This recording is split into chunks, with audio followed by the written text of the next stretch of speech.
The commune. Improv's an art form unto itself. The most important thing is don't think. You don't think, you don't memorize. You don't get paid. So true, but isn't that kind of fun too? Are you working right now? Are you applying for anything? Unemployment? Hummus and chips? Hummus and chips? You pick one person, you say the first thing about them that comes to your mind. Connor, go. You're fat. You're dangerous. You're a little slow. This game hurts my feelings. It's the great paradox of Weekend Live is, was it good ever? No. You should not have said that in your audition. I think that. Hi, I'm Samantha Cox-Parra here with CalTV Entertainment at the End Games Improv Theater with Mike Birbiglia, the director, writer, and star of the film Don't Think Twice. Thank you for being with us here today, Mike. Thanks, Sam.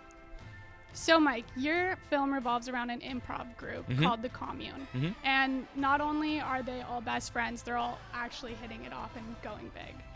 Sure, But yeah. your film focuses on the uncommon thing of failure. So I'm just wondering why you chose that route. So I wanted to make a movie about the idea that, like, if you don't achieve success in this traditional sense, or culturally what we view as, like, success, which is like that you're on some sitcom or you're on in a movie or whatever, regardless if it's good or bad, somehow America just says like you're successful. But you know, places like Endgame's theater and the Pan Theater in Oakland, I think that there's amazing work being done in places like that. Yeah, definitely. So that's why I'm sort of traveling around the country and doing these free improv workshops and, you know, in support of the film.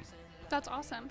So another one of like the challenges the group faces is that their building is being sold to make another Trump building. Yes. I was wondering if that was put into the script before or after Donald Trump's rise in the Republican presidential race. Very much before.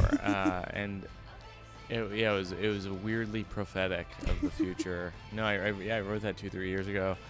And I remember shooting it, and Gillian Jacobs, who plays Sam, she came over to me and she was like, it was last summer, she goes, Mike, she's like, the Trump thing, it's starting to feel like it's not a joke, like it might be it's real. Happening. And I was like, silly actors. You don't know anything about politics. And sure enough, here we are.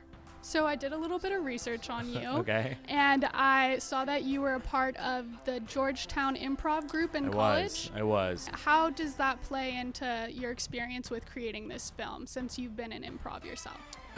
You know, when I made Sleepwalk with Me, it was so hard. Like, I'd never directed a feature film before, and it's so much harder than I could ever have imagined.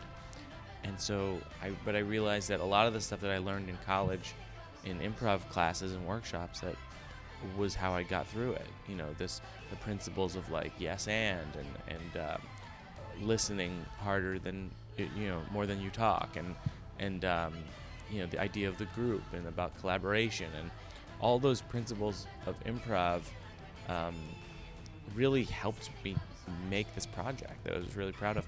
So I went back to UCB and I started doing more shows there, and I started doing a weekly show every Wednesday, actually, with Chris Gethard, who's up there in the top, choking Keegan, and Tammy Sager, who's holding Keegan's arm on the right.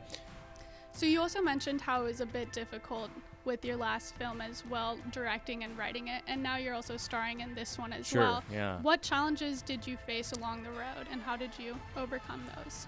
Well, there's kind of no way around the fact that acting and directing simultaneously is hard. Yes. But I actually think some of the principles of improv are helpful in that sense. Like, people say, like, how did you act and also direct at the same time? And it's like, I always say, like, when I'm acting, I'm just listening and responding, which is a huge tenet of improv, which is just to listen and respond and react.